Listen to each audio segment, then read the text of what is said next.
Sa discussion ko ng equity, ang lagi kong binabanggit ay pag-i-invest. Pero hindi naman lahat ng tao nandun sa investment mode. May ibang tao na, naka-build na sila ng equity sa bahay nila. Kaya lang, itong nitong nakaraan, medyo dahil sa cost of living crisis, inflation and all that, medyo dumami yung mga credit card debts nila or mga afterpay nila. Nahihirapan na silang pagsabay-sabayin yung pagbabayad ng mortgage nila na tumaas masyado ang repayment nila, 'di ba, dahil tumaas ang interest rate at meron pa silang mga credit card na nababayaran lang nila yung minimum required. Hindi nila nababayaran yung buong utang. So, may mga gano'n na nagipit lang ng konti.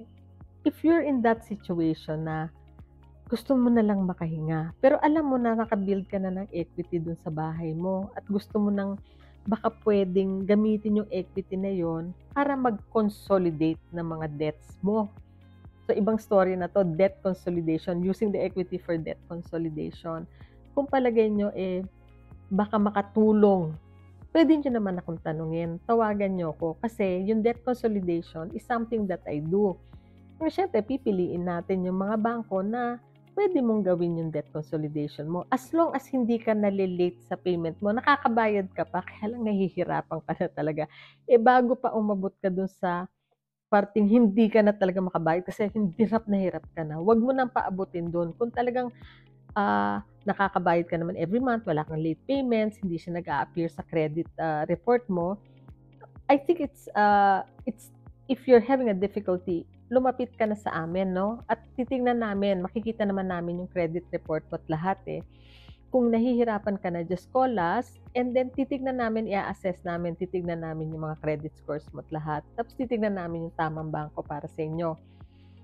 Debt consolidation is something we also do for our clients and, we understand until you of course get into the right track at kasi siyempre 'pag kinonsolidate mo 'yan, yung matataas na interest ng credit card mo, bababa kasi magiging home loan rate siya, 'di ba?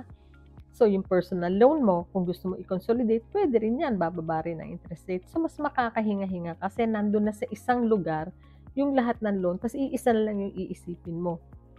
So, yun yung debt consolidation, yung makahinga ka, makatipid ka, mapadali yung buhay mo kasi isa na lang ang binabayaran mo, hindi marami, hindi hiwa-hiwalay, nasa isa na lang yung utang mo at iisipin mo na lang na bayaran siya agad.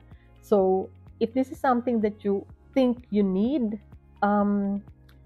call us. My number is 0430144008. My email address is mpapa@maverickfinance.com.au. My name is Maria Papa. I've been doing mortgage broking in the last 14 to 15, ngayon pa 15th year ko na, and I've been helping Filipino Australians either purchase their first home, either refinancing for debt consolidation, or purchase their first investment property or succeeding ones. Call me po.